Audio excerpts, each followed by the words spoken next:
Sejam bem-vindos de volta a mais uma aula de álgebra linear computacional. Hoje vamos falar sobre uma decomposição de matrizes muito importante, chamada de decomposição por valores singulares.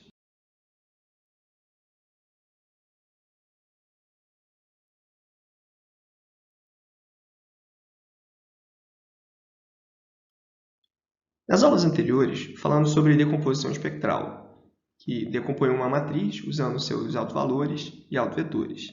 Então a gente tinha aquela equação A vezes um autovetor x é igual ao autovetor lambda, autovalor lambda, vezes autovetor x.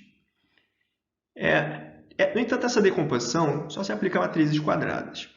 É natural se perguntar o que acontece quando a matriz não é quadrada. Será que tem algum análogo aos autovalores lambda e autovetores x? Para responder essa pergunta, vamos olhar aqui para essa matriz A. Tá? Vamos ver o que acontece quando a gente pega a matriz A e multiplica por um vetor. Tá? Vou chamar esse vetor aqui de V. E o resultado é um vetor y. O vetor V é um vetor no R2. A gente viu que essa multiplicação de matriz por vetor pode ser vista como uma combinação linear das colunas da matriz, usando como coeficientes os elementos que aparecem no vetor. Então, eu tenho aqui o resultado disso aqui é 10 vezes a primeira coluna, 1, 3, 5, mais 100 vezes a segunda coluna, 2, 4, 6. E é claro que o resultado tem que estar no espaço coluna de A, que é o espaço contendo todos os vetores A vezes V.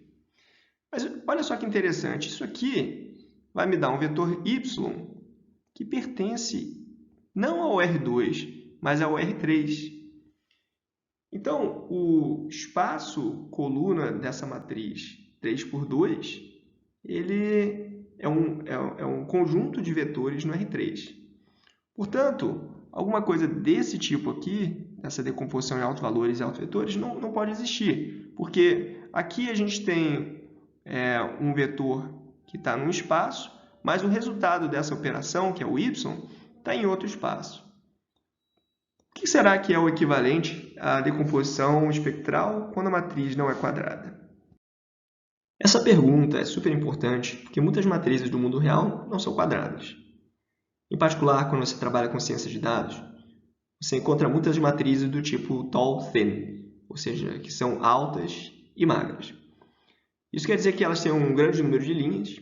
Em geral, as linhas se referem a observações de alguma coisa, indivíduos de uma população, e as colunas se referem a características dessas observações ou desses indivíduos. Essas características também são conhecidas como features. No exemplo do slide, a gente tem uma matriz onde as linhas representam pessoas, as colunas representam filmes, e um elemento, por exemplo, esse elemento indica que a Ana deu a nota 1 para o filme Matrix. As notas aqui estão entre 1 e 5. 0 indica que a pessoa não assistiu o filme. Então, digamos que as primeiras linhas se referem a usuários que assistiram apenas filmes de ficção científica. E essas outras linhas aqui, né, as linhas finais, usuários que assistiram apenas filmes de romance. Uma característica comum desse tipo de matriz é o fato de serem bastante esparsas, né? Você ter bastante zero, né, indicando que as pessoas não assistiram uma boa parte dos filmes no catálogo. Uma outra característica é que é comum ver esse tipo de bloco, né, onde você tem grupos de pessoas que assistiram praticamente os mesmos filmes. Então, como eu falei, a gente não consegue escrever AX é igual a lambda x no caso de uma matriz A, M por N, com número de linhas diferente do número de colunas. Isso porque ela leva um vetor do Rn e um vetor do Rm, fazendo mais do que simplesmente escalar esse vetor, ou seja, esticar ou comprimi-lo. Então, o que a gente pode fazer? Será que existe um par de vetores, Vi no Rn e Ui no Rm, tal que A vezes Vi é igual a sigma I vezes Ui? Bom, a resposta para essa pergunta é claro que existe, né? Eu posso pegar um vetor VI qualquer, pré-multiplicar por A, isso aqui vai me dar um outro vetor e eu posso escrevê-lo dessa forma. Então, a gente vai colocar mais algumas restrições em relação a como esses VIs e esses UIs têm que ser. A gente sabe que esse vetor UI está no espaço coluna de A. Isso porque ele é obtido a partir de A vezes V1, que é uma combinação linear das colunas de A com os coeficientes de V. Isso vai me dar um vetor que pode ser reescalado, multiplicado por uma constante, e continua no espaço coluna de A. Então, eu tenho isso aqui. Bom, há uma matriz retangular, Então, digamos que o posto dessa matriz seja R, onde R tem que ser menor ou igual ao mínimo entre o número de linhas e o número de colunas. Ok? Então, se esse é o posto da matriz, existem no máximo R vetores UI independentes que geram esse espaço coluna. Isso porque o espaço coluna tem dimensão R. Nota que eu posso escrever, então, o 1, o 2 até o R, e que para cada um desses U's que pertencem ao espaço coluna, existe necessariamente uma combinação linear das colunas de A, dada por A vezes VI, que vai me dar esse vetor. Eu posso reescalar esses vetores, dividindo pela sua norma e multiplicando pela norma, que eu vou chamar de σ1, σ2 até σr.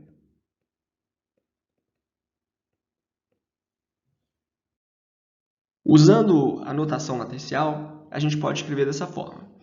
Eu tenho A vezes um vetor coluna V1, isso aqui vai me dar um vetor U1, multiplicado por uma constante σ1.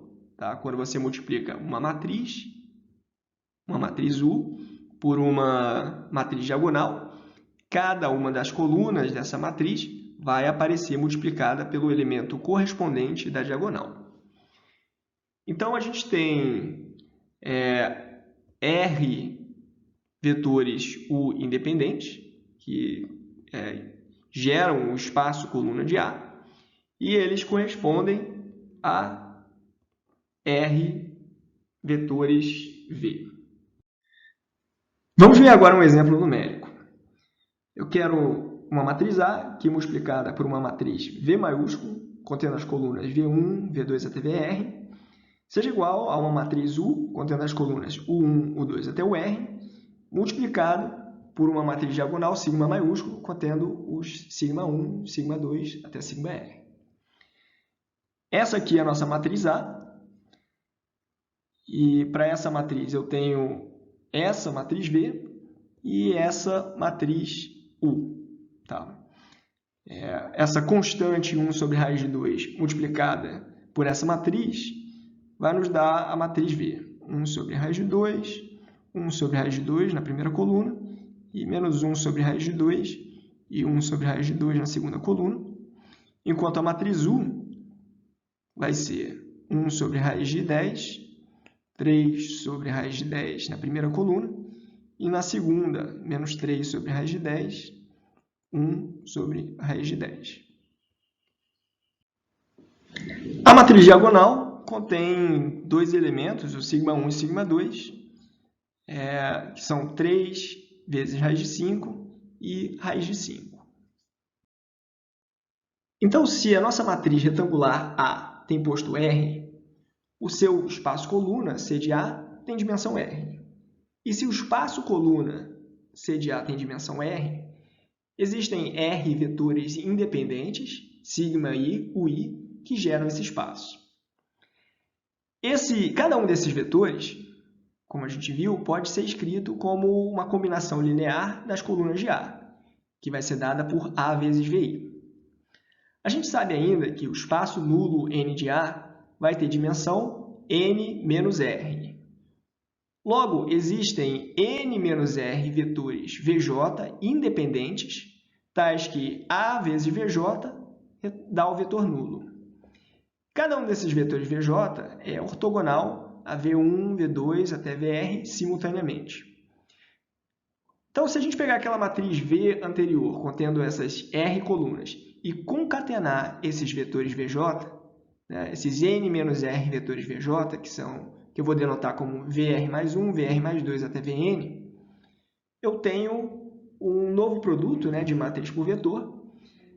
A parte anterior, A vezes V, ela vai me dar U vezes sigma, né? Então, está aqui U vezes sigma. Agora, quando eu multiplico A por Vr mais 1, isso aqui vai me dar o vetor nulo. Então, essa nova coluna que eu obtenho, tá? Ela pode ser escrita, né, como uma combinação linear das colunas de U, multiplicando cada uma delas por zero. Então, tenho 0 vezes o 1, mais 0 vezes o 2, até 0 vezes o R. Isso aqui me dá o vetor nulo. Então, eu tenho que A vezes Vr mais 1 é o produto desta matriz por esta coluna. Assim como A vezes Vn é o produto dessa matriz por essa coluna. No passo anterior, eu concatenei novas colunas, a matriz V, de forma a torná-la quadrada. A gente passou a ter uma matriz que é n por n. Agora eu vou fazer algo similar com a matriz U. Como os vetores U e I estão no Rm, a gente sabe também que existem m menos r vetores independentes, Uj, que são ortogonais a U1, U2 até o R simultaneamente. Logo, podemos concatená-los à matriz U, desde que a gente adicione m menos r linhas na nossa matriz sigma, né? E essas linhas têm que ser linhas nulas. Então, olha só o que acontece. A gente colocou aqui essas colunas, tá? E a gente escolheu essas colunas de maneira que elas sejam independentes entre si e, ao mesmo tempo, ortogonais a cada uma das colunas já existentes em U. E para que isso aqui, basicamente, não tenha nenhum efeito, né, a gente precisa fazer com que estes elementos aqui, tá, sejam sempre multiplicados por zero. Isso pode ser obtido adicionando-se linhas nulas à nossa matriz sigma. Dessa forma, a gente passa a ter uma matriz A, que é m por n, multiplicada por uma matriz V, n por n. Isso vai me dar uma matriz m por m, também uma matriz quadrada, multiplicada por uma matriz m por n. O resultado disso aqui é uma matriz m por n e não poderia ser diferente, já que o resultado do lado esquerdo também é uma matriz m por n. Essas dimensões da nova matriz V, que agora é quadrada, e da nova matriz U, que também é quadrada, correspondem ao que a gente chama de SVD completo. A vantagem de escrever as matrizes V e U como matrizes quadradas, ao invés de listar apenas R colunas, é que a gente consegue falar da inversa dessas matrizes. E note que essas matrizes possuem inversas porque são formadas por colunas independentes. Mais do que isso, as colunas são ortogonais e a gente vai ver que é possível construí-las de maneira que a norma euclidiana de cada coluna seja igual a 1. Então, a gente pega essa igualdade, né, A vezes V é igual a U vezes sigma, e multiplica pela inversa de V dos dois lados. Então, tenho A vezes V vezes a inversa de V é igual a U vezes sigma vezes a inversa de V. Isso aqui é a matriz de identidade, ok? E como V é uma matriz de colunas ortogonais que tem norma 1, ela é uma matriz ortogonal. A inversa de uma matriz ortogonal é a sua própria transposta. Portanto, a gente pode escrever A é igual a U vezes sigma vezes V transposto, que é a forma mais tradicional de você ver uma decomposição em valores singulares.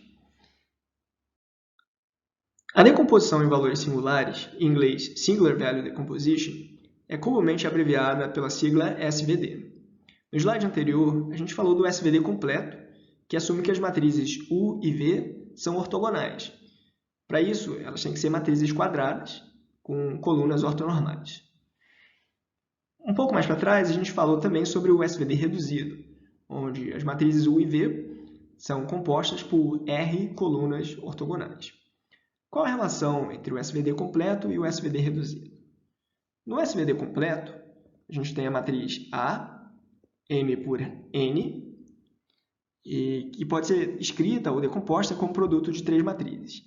Matriz U, M por M, matriz sigma, entre aspas, diagonal, porque a gente só tem elementos ao longo da diagonal, embora ela não seja quadrada, multiplicada pela V transposta, que é o nosso equivalente à inversa de V.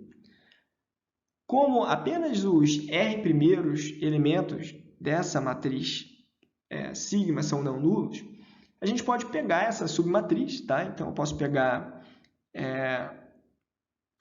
a submatriz diagonal R por R, e desde que eu jogue fora as últimas M menos R colunas de U, né? Então, eu vou pegar aqui só uma submatriz M por R, jogando fora as colunas R mais 1, R mais 2 até M. E desde que eu pegue também apenas as R primeiras linhas de V transposta. Então, V transposto passa a ser R por N, ok? E para isso eu tenho que jogar fora a linha R mais 1, R mais 2 até Rn, até a linha N. O resultado desse produto é exatamente o mesmo da matriz anterior, certo? E ele é denotado pelas mesmas letras, A igual a U vezes sigma vezes V transposto, e ele é chamado de SVD reduzido. As colunas da matriz U e da matriz V, assim como os elementos não nulos da matriz sigma, recebem nomes especiais. Esses escalares da matriz sigma são chamados valores singulares, daí o nome decomposição por valor singular. Os vetores ortogonais das colunas U são os vetores singulares à esquerda ou vetores singulares esquerdos, e os vetores da coluna de V, ou seja, aqueles que aparecem nas linhas de V transposto, são os vetores singulares à direita ou vetores singulares direito. Uma maneira muito útil de escrever essa decomposição é com a soma de matrizes de posto 1. E para isso a gente vai usar aquela ideia de produtos de matrizes como soma de produtos externos. Para isso, a gente tem que ver que U vezes matriz diagonal sigma, né, vai ser a seguinte matriz. Sigma 1 vezes o 1 na primeira coluna, sigma 2 vezes o 2 na segunda coluna, até sigma R vezes o R. E aqui em V transposto, eu tenho as colunas da matriz V, cada uma delas transposta, né? V1, V2 até VR. E aí a gente pode pensar no produto dessas duas matrizes como sendo a soma do produto externo desse vetor com esse vetor, mais produto externo desse vetor com esse vetor. E aí a gente tem o seguinte, sigma 1, o 1, V1 transposto, mais sigma 2, o 2, V2 transposto, até sigma R, o R, VR transposto. Tá?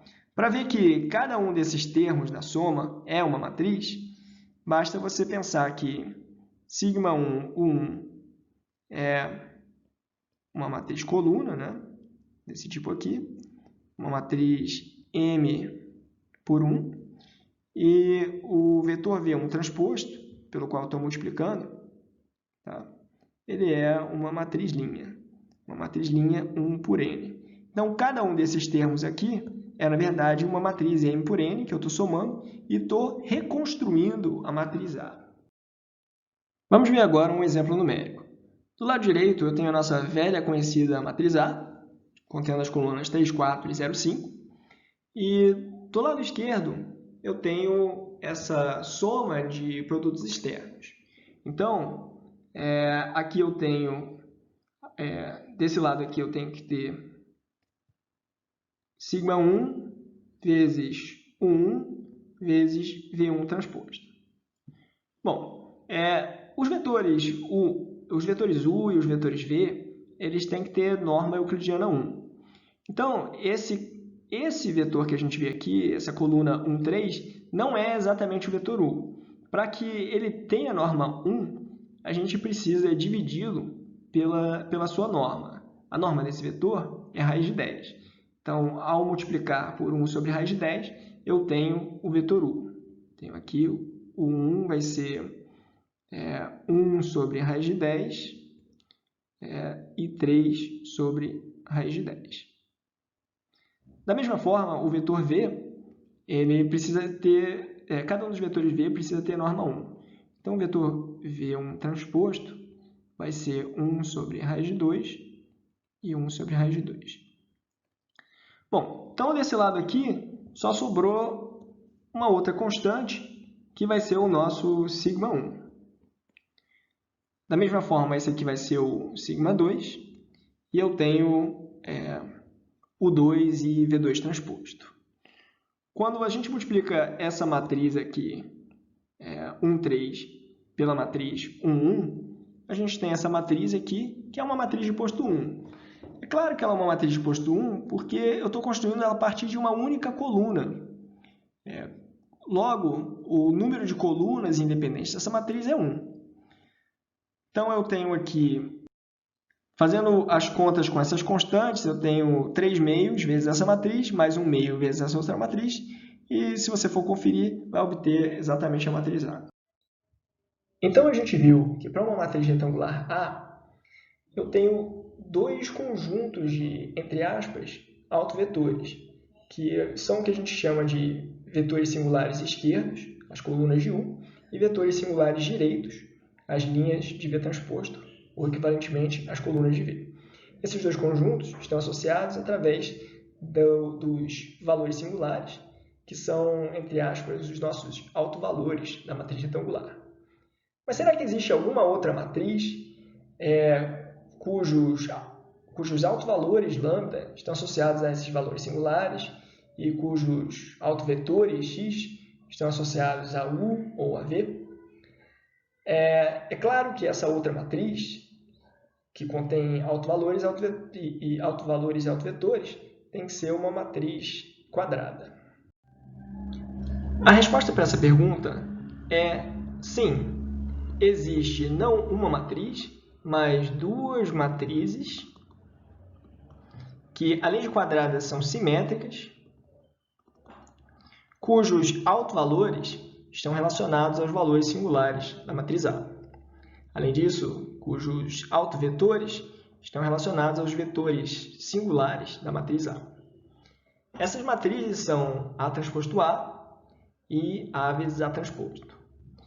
Se A for uma matriz M por N, A transposto é N por N, portanto, isso aqui é uma matriz simétrica, que eu vou chamar de S, N por N. Ok? Toda matriz A admite uma decomposição espectral, aliás, uma decomposição em valores singulares, tá?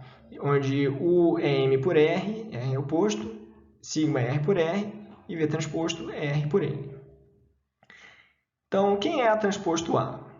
Vai ser U sigma V transposto vezes U sigma V transposto. Para transpor esse produto, eu inverto a ordem dos elementos e transponho cada um deles. V transposto é simplesmente V. Sigma transposto. Sigma é uma matriz diagonal. Portanto, ela é simétrica, ou seja, ela é igual à sua transposta. Vou escrever simplesmente sigma. E aqui eu tenho o transposto vezes o que vem à direita, U sigma V transposto.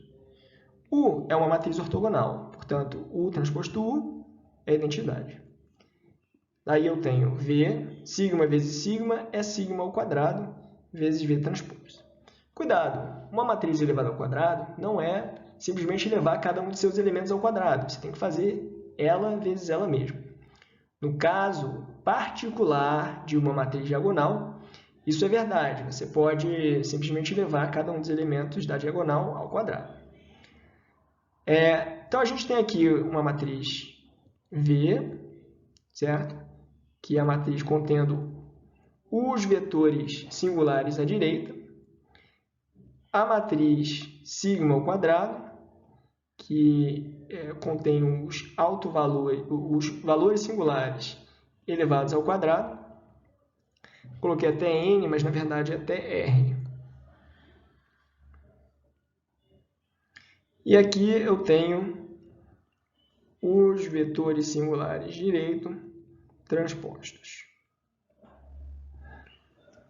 Olha só que legal.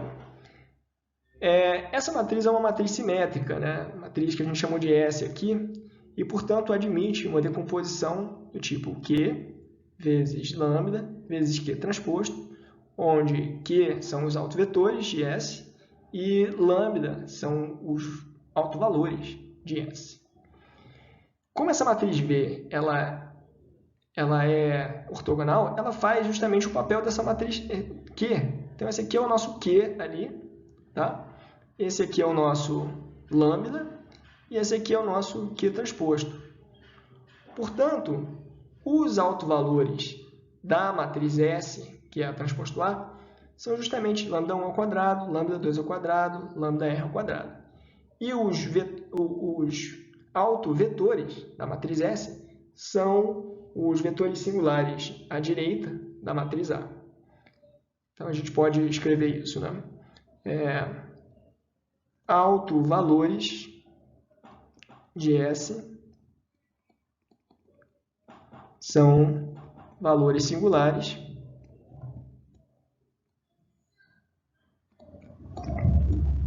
de A e autovetores.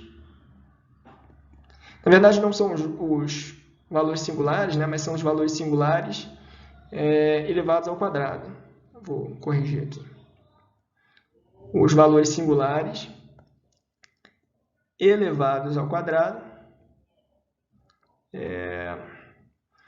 Vou botar assim, valores singulares de A elevados ao quadrado e autovetores de S são vetores singulares direitos de A. Ok.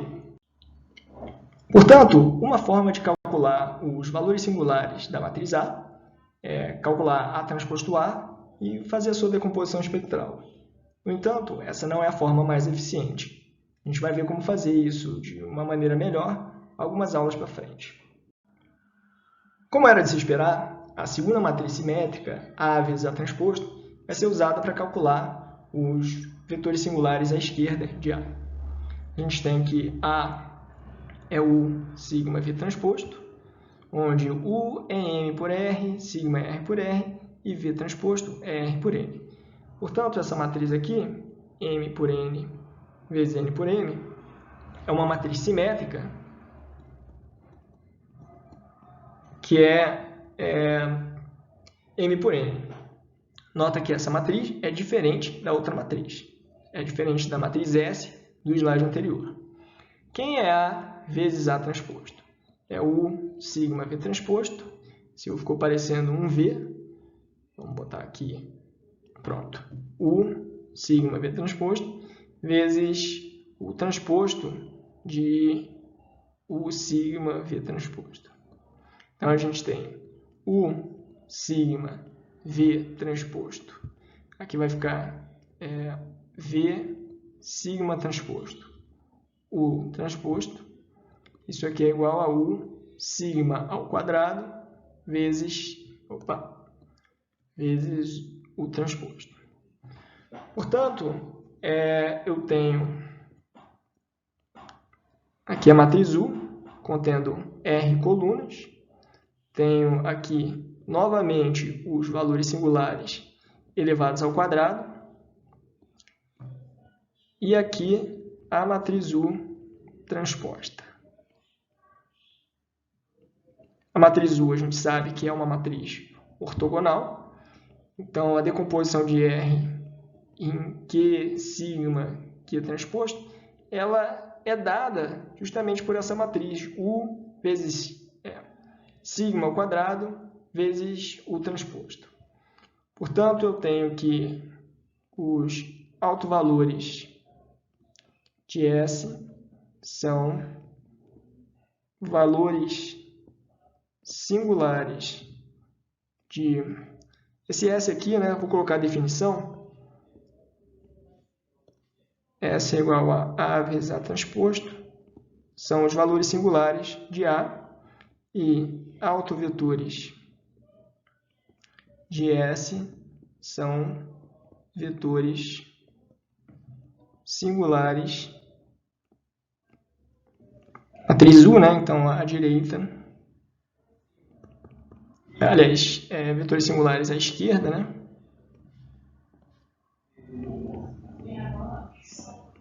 De A. Então, todas aquelas relações que a gente derivou nos últimos 2 slides estão listadas aqui. V possui os autovetores de A transposto A. U possui os autovetores de A vezes A transposto. O quadrado dos valores da diagonal da matriz sigma são os autovalores de A transposto A e A vezes A transposto. Vamos ver, então, um algoritmo simples para calcular a decomposição em valores singulares de uma matriz retangular A. Esse algoritmo não é muito eficiente, mas ele não é o pior algoritmo do mundo. A pior coisa que você poderia fazer é calcular A transposto A, fazer a decomposição espectral dessa matriz para obter os vetores V, depois calcula A vezes A transposto, faz a decomposição espectral dessa nova matriz simétrica para obter os vetores singulares U, e desse jeito você teria que fazer 2 decomposições espectrais. O que a gente vai ver é que é possível fazer tudo isso só a partir de A transposto A, mais precisamente só a partir da decomposição espectral de A transposto A. Essa decomposição espectral dessa matriz simétrica vai me dar Q vezes lambda vezes Q transposto, onde Q nada mais é do que a própria matriz V, né? A matriz cujas colunas são os vetores singulares direitos. Então, está aqui. Qual a dimensão dessas matrizes, né? Eu tenho que A é M por N, então isso aqui vai ser N por N, e uma matriz quadrada de ordem N dá uma decomposição espectral de N autovetores, N autovetores de dimensão N, N autovalores, esse aqui vai ser N por N também. Quem é lambda, né? Lambda a gente viu que é uma matriz contendo os valores singulares de A elevados ao quadrado. Se A tem posto R, ela tem R autovalores não nulos, ela tem R valores singulares não nulos, tá? E ela vai ter também, então essa matriz simétrica vai ter R autovalores não nulos. Os outros N menos R são todos iguais a 0. Ok, então para calcular esses valores singulares, basta eu pegar cada um dos elementos da diagonal que aparecem aqui, lambda 1, lambda 2 até lambda R, e tirar a raiz quadrada. Isso aqui vai me dar os sigmas K. Bom, aí a gente sabe que existe essa relação aqui, A vezes UI é igual, na verdade, A vezes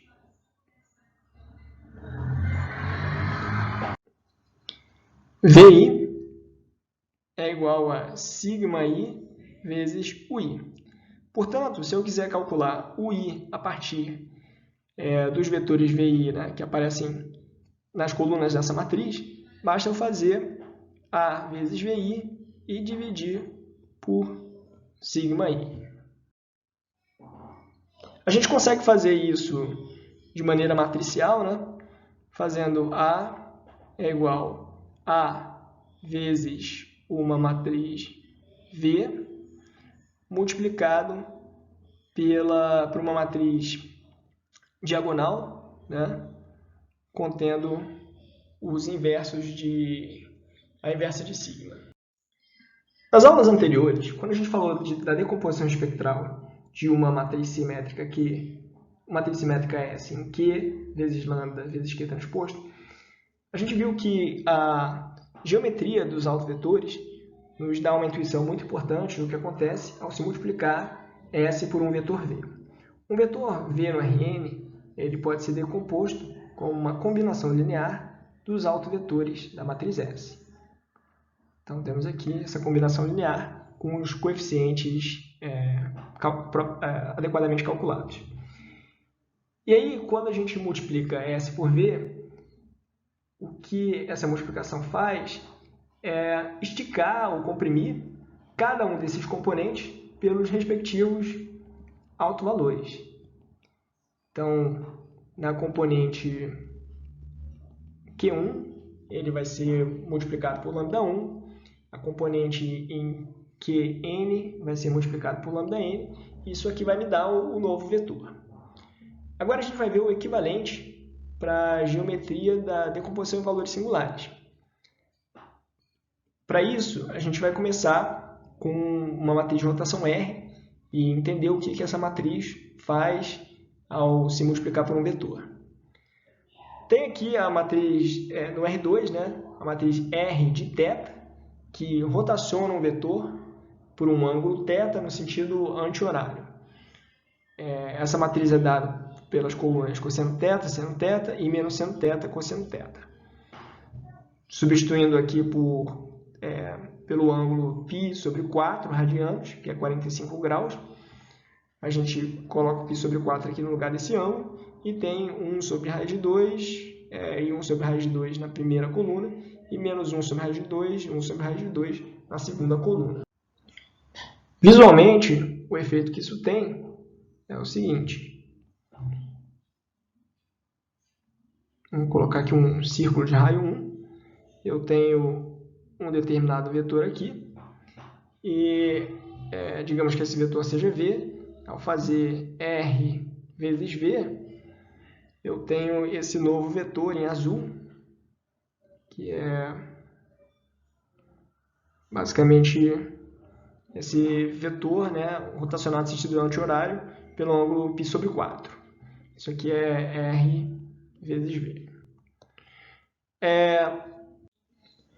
Uma maneira mais interessante de ver essa rotação é a seguinte. V pode ser decomposta em componentes ortogonais, tá? Digamos nessas duas componentes.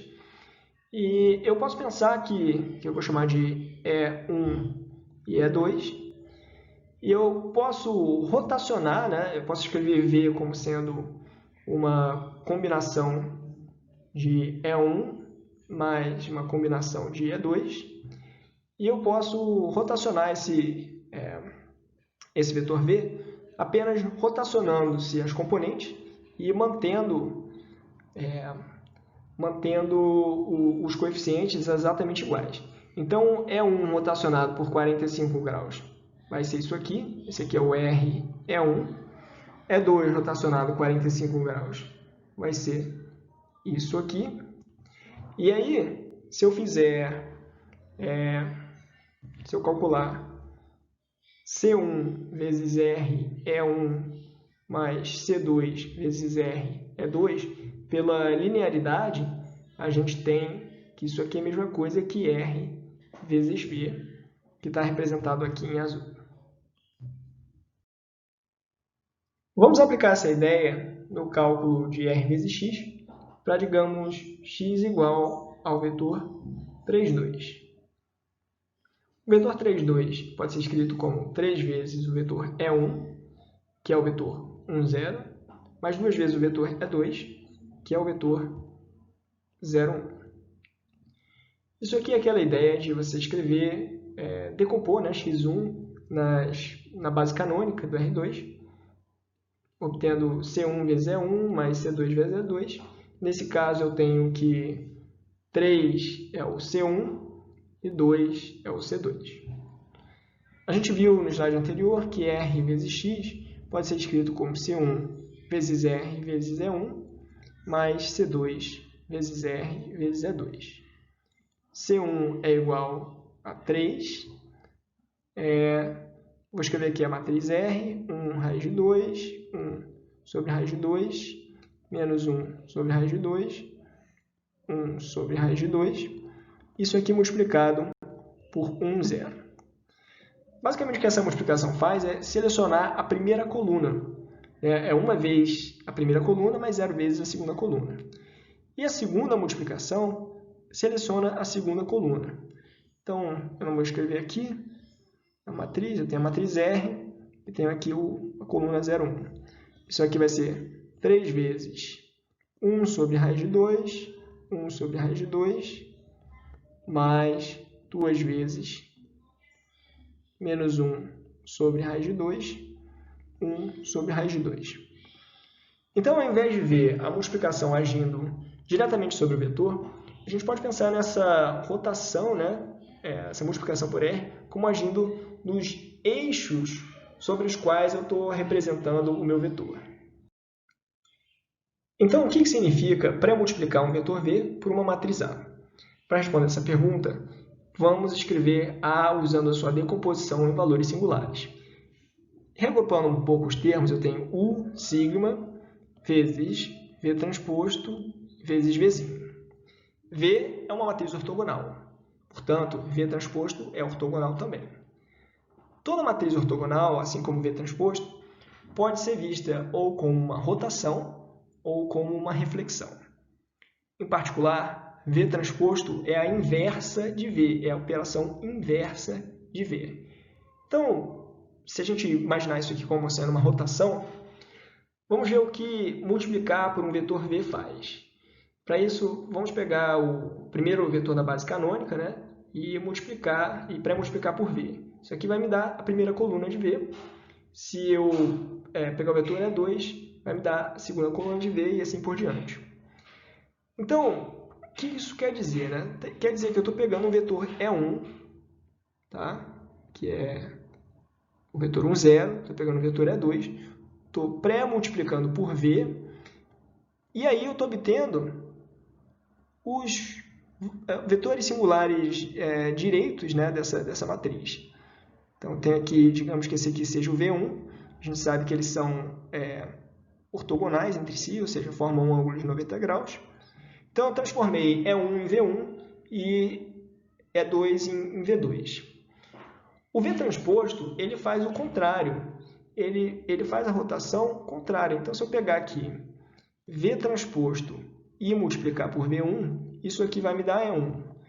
Isso aqui é fácil de ver, porque a gente tem o seguinte, digamos que seja 2 por 2, né? Isso aqui é V1 transposto, isso aqui é V2 transposto, tá? E se a gente multiplicar aqui pelo vetor V1, essa a primeira linha vezes o V1 vai dar a norma de V1, a norma de V1 ao quadrado, que é 1. Já V2, né, transposto vezes V1, vai dar 0, porque os vetores são ortogonais. Portanto, a gente recupera E1. Então, a gente viu que pré-multiplicar por V transposto é uma transformação linear que leva os vetores singulares direito, V1 e V2, nos vetores que formam a base canônica do R2, E1 e E2, respectivamente. Isso também é verdade para o R3, para o R4, para o Rn de maneira geral. Uma coisa um pouco mais interessante é que a gente pode escrever um vetor V, né, como sendo uma combinação linear dos vetores, né, que formam essa matriz V. Tá? E para obter C1 e C2, basta fazer V transposto vezes V. Isso aqui vai me dar justamente esses coeficientes. Isso pode ser verificado da seguinte forma, né? Eu tenho, digamos que V seja 1.1 vezes V1 mais 0.5 vezes V2. Então, eu tenho aqui, vou botar aqui 1.1 mais ou menos, e 0.5 vezes V2. Então, alguma coisa mais ou menos aqui horizontal, certo? Quando eu multiplico por V transposto, esses coeficientes 1.1 e 0.5 não mudam. Só que agora eu estou representando eles em função de E1 e E2. Então, eu tenho esse vetor aqui, mais ou menos. Isso é interessante porque o coeficiente, a primeira coordenada desse vetor, ela me dá o tamanho da componente do vetor original em V1. E a segunda coordenada me dá o tamanho da componente do vetor original em V2. Então, voltando um pouco, a gente escreveu A vezes V como sendo o produto de U, sigma, V transposto e V. A gente agrupou aqui a última operação e chamou o resultado, o vetor que resulta dessa operação de x.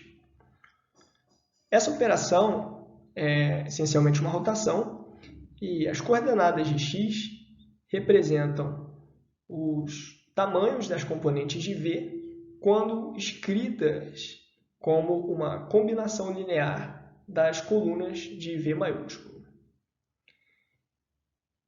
Vamos ver agora o que acontece ao se pré-multiplicar o vetor x por uma matriz diagonal sigma. Para isso, eu defini aqui a matriz sigma1 e sigma1 e sigma2 como essa matriz diagonal, onde os elementos da diagonal são esses que aparecem aqui como argumento. Então, sigma de 2, 0,5 vai ser essa matriz diagonal que está multiplicando o vetor x, cujas componentes são x1 e x2. Bom, vamos ver o resultado aqui dessa operação. A gente já fez isso várias vezes, a multiplicação de matriz por vetor. Isso aqui vai ser x1 vezes a primeira coluna, mais x2 vezes a segunda coluna. O resultado dá 2x1 mais meio x2. Olha só que legal. Então, para multiplicar por uma matriz diagonal, ela tem o efeito de pegar cada uma dessas componentes e escalar pelo elemento correspondente da diagonal. Certo? O x1 aparece multiplicado por 2, o x2 aparece multiplicado por meio. Então, é como se eu pegasse aqui um vetor. Vamos pegar aqui um vetor x. Digamos que o vetor x seja esse aqui. E aí, quando eu faço sigma vezes x, eu estou pegando esta componente x aqui, estou dobrando essa componente horizontal, e estou pegando essa componente vertical aqui e estou dividindo pela metade. O resultado vai ser este vetor aqui, que é sigma vezes x. Então, vamos ver o que a gente fez aqui. A gente pegou e escreveu esse vetor v como sendo uma combinação linear das colunas de v. O que essa rotação faz é obter justamente o tamanho dessas componentes. Então, eu estou pegando agora cada uma dessas componentes e multiplicando pelos respectivos elementos da diagonal. É como se eu estivesse esticando o vetor v na direção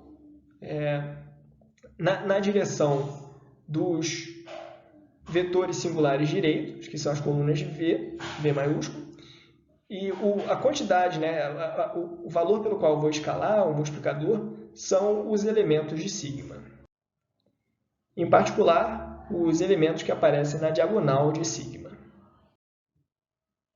Essa figura ilustra bem o processo que eu expliquei no final do slide, onde eu tenho um vetor v, digamos que seja esse vetor aqui. No caso, esse vetor v tem uma componente grande em V1 e uma componente relativamente pequena em V2. Ao se pré-multiplicar v por v transposto, eu tenho esse vetor aqui. E agora eu tenho uma componente grande em E1 e uma componente pequena em E2. Digamos que a nossa matriz sigma seja 0,5 e 2 como sendo o outro elemento da diagonal.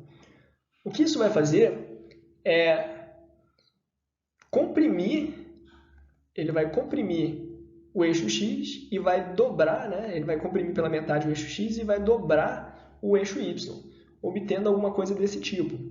Então, o nosso vetor ele passa a ser alguma coisa assim. Esse vetor aqui é o sigma vezes V transposto vezes V.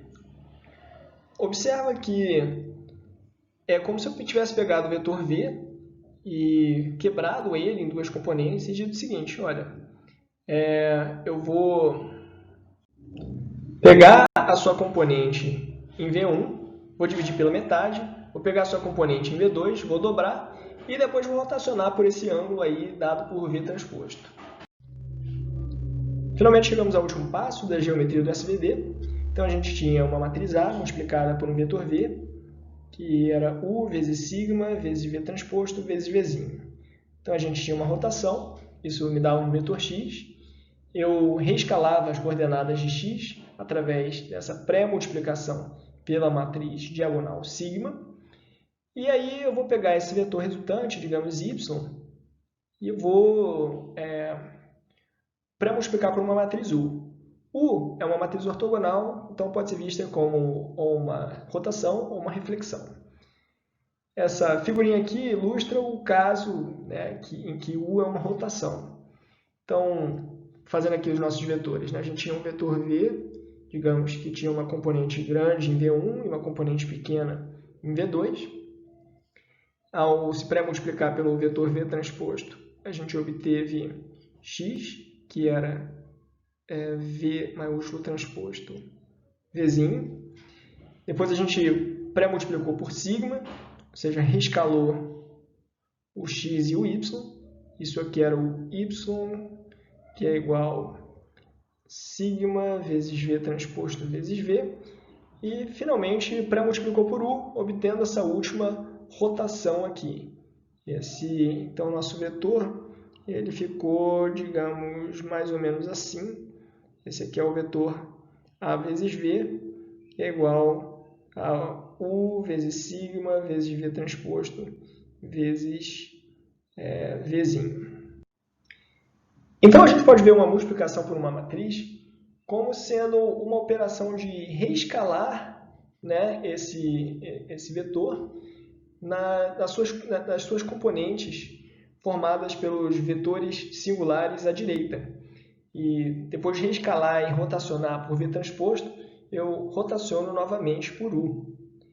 Será que você consegue pensar no que acontece no caso de A ser uma matriz simétrica, onde U e V são a mesma matriz?